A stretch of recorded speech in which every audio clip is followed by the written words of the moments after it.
वासिफ में क्या ख्याल है तुम्हारा? हमने ये बात धूप में सफेद की है। अंधे हैं, बहरे हैं, गूंगे हैं, क्या हैं हम? देखिए वासिफ मियां, हमने अपनी जिंदगी अय्याशी में नहीं गुजारी और ना ही मदोशी में गुजारी है। हर आने वाले लम्हे का हिसाब रखा है हमने, परखा है हमने। वक्त क्या लेकर आया और क्या लेकर गया ये अच्छी तरह जानते हैं हम, और इसी परख ने हमें इंसान को परखना सिखाया है। बाबा जान, आप इतना कुछ क्यों कह रहे हैं? मरियम आपको बता चुकी है कि उसका झूठ बोलती है वो, और आप भी गलत बयानी से काम ले रहे हैं। एक बात कान खोलकर सुन लीजिए आप, इस हवेली की हर दीवार पर हमारी आंखें जड़ी हुई हैं। बता दीजिएगा मरियम को भी ये, औरत का पैर किस तरह मुड़ता है और पैर मुड़ने पर वो किस तरह फिसल कर गिरती है जानते हैं हम, और धक्का देने पर किस तरह गिरती है वो भी जानते हैं। बाबा जान, मैंने आपसे कहा ना कि मैंने कुछ नहीं किया। बस बस कीजिए।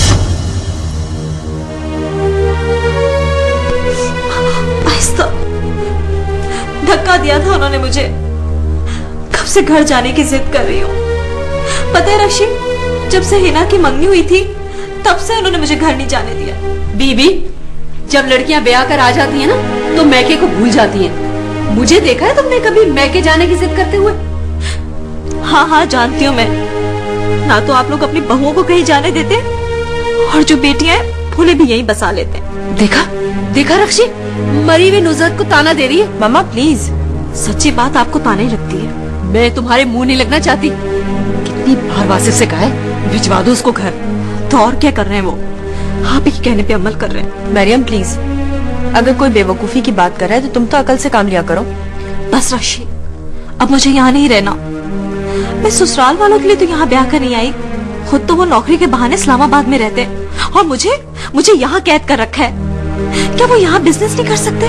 तुम्हें पता है नौकरी करना उनका शौक है, हर वक्त चिक चिक नहीं किया करो।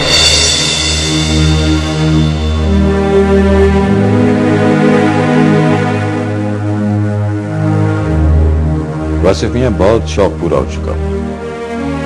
तुम नौकरी छोड़ो और कारोबार संभालो, बहुत कुछ है हमारे पास। बाबा जान, आप जानते हैं कि मैं बिजनेस माइंडेड नहीं हूं। वासिफ मियां, बिजनेस करना इतना मुश्किल काम नहीं है जितना तुम समझते हो। ये उतना ही आसान है जितनी आसानी से तुमने ये कह दिया कि तुम बिजनेस माइंडेड नहीं हो। आई एम सॉरी बाबा जान, मैं ये नहीं कर सकता। हालांकि करना चाहिए। इतना सब कुछ होते हुए भी तुम नौकरियां करते फिरते हो। मेरी गवर्नमेंट में अच्छी पोस्ट है। आप लोग तो यहाँ बैठे हैं, आपने वहां के कब देखा कि मेरी पोजीशन वहां क्या है? जिस सीट पे मैं बैठा हूँ लोग लाइन लगाकर मुझे सलाम करते हैं। वासिफ मियां, लोग लाइन लगाकर तुम्हें सलाम करने नहीं आते, तुम्हारी कुर्सी को सलाम करने आते हैं। अपने किरदार से बड़ा बनना सीखो, कुर्सी से नहीं। बाबा जान, मैं हुकूमत का खास आदमी हूँ। आपका क्या ख्याल है हुकूमत आप चला रहे हैं? अरे जो आदमी अपना घर ठीक से ना चला सके वो हुकूमत क्या चलाएगा? ठीक है बाबा जान, आप यही समझ लीजिए कि मैं एक नाकाम आदमी हूं। मरियम ने मैके जाने की जिद बांधी। मैं नौकरी करता हूं, मुझे तो जाना है। उसे जाना है तो वो जाए, लेकिन जो बहस और जिद करके वो जा रही है उसकी जिम्मेदार वो खुद ही होगी। मुझे प्लीज इजाजत दीजिए। ठीक है मैं ठीक, जाओ, बिल्कुल जाओ। तुम इस गुरूर तकब्बुर के साथ जाओ कि तुम एक अच्छी पोस्ट पर हो, लेकिन एक बात याद रखना, अगर तुम पर कोई बुरा वक्त आ पड़ा, खुदा ना खास्ता, तो ये अच्छी पोस्ट तुम्हारे काम नहीं आएगी। अच्छी पोस्ट नहीं, अच्छा मकाम हासिल करने की कोशिश करो। अब मरियम और अरीशा को आज ही रवाना कर देंगे, उनका जब दिल चाहे वो आए। खुदा हाफिज। खुदा हाफिज। अफजल खान ने मुझ पर इल्जाम लगाया था बेटा, वरना मेरी जमानत भी ना होती। मैं जानती हूँ अंकल, अब हम इस मौजूद पर बात नहीं करेंगे। आप मेरे बाप की जगह हैं। थैंक यू बेटा। कम ऑन पापा, किस बात का शुक्रिया अदा कर रहे हैं आप? बाप समझने का, वो तो पहले भी आप इनके बाप की जगह ही थे। ये सारी ड्रामेबाजियां आप क्यों हो रही हैं? चुप हो जाओ असद। दूसरी बात ये कि आप किस बात की सफाई पेश कर रहे हैं? मामू जान के कत्ल का इल्जाम लगाने पर? मैं वो दिन हरगिज नहीं भूल सकती जब आप जेल गए थे। मैं भी नहीं भूल सकता। ये सब कुछ इन्हीं की वजह से हुआ है। मेरी मॉम ने थी, वो हमने खुदकुशी भी इन्हीं की वजह से की थी। नहीं बेटा, उसने ऐसा कुछ भी नहीं किया था। ये ठीक कह रहे हैं, लेकिन उसको ऐसा कुछ नहीं मालूम था।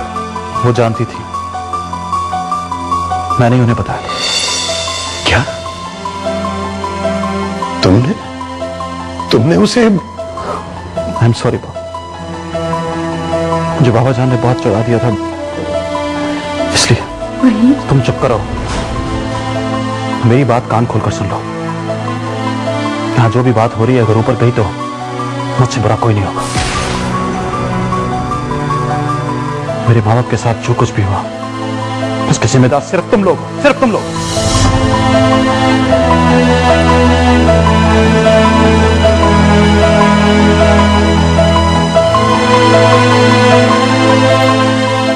ओह माय गॉड, ये तुमने क्या किया भाई? I'm sorry, I'm sorry, मुझे माफ कर देना। माम के जाने के बाद मैं एक रात भी नहीं सो सका।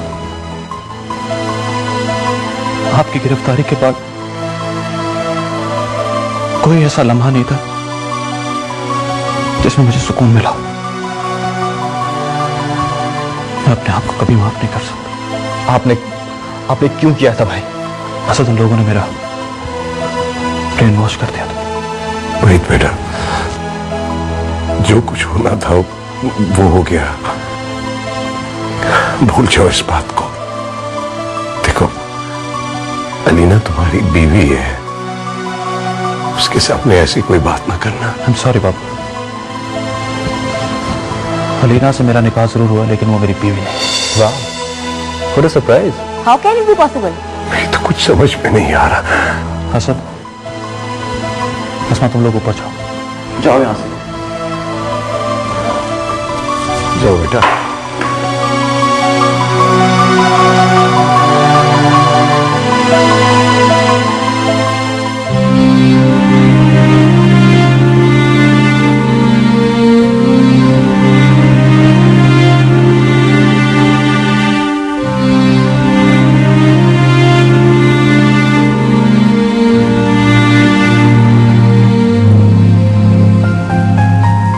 वहीद, आप मुझे किस गलती की सजा दे रहे हैं? आखिर मैंने क्या किया? गलत तो मुझसे हुई है। तो मुझे पता चल गया था कि तुम शारिक से मोहब्बत करती हो तो मुझे तुमसे शादी नहीं करनी चाहिए। कि वहीद, उसका जिक्र कहां से आ गया? मैंने तो तुमने मजबूर होकर मुझसे शादी की थी। तुमने मुझसे शादी नहीं की बल्कि बाबा जान की ख्वाहिश पूरी की है। मैं तुमसे कुछ और नहीं चाहता, ना ही मैं तुम्हारे और शारिक के दरमियान दीवार बनना चाहता हूं।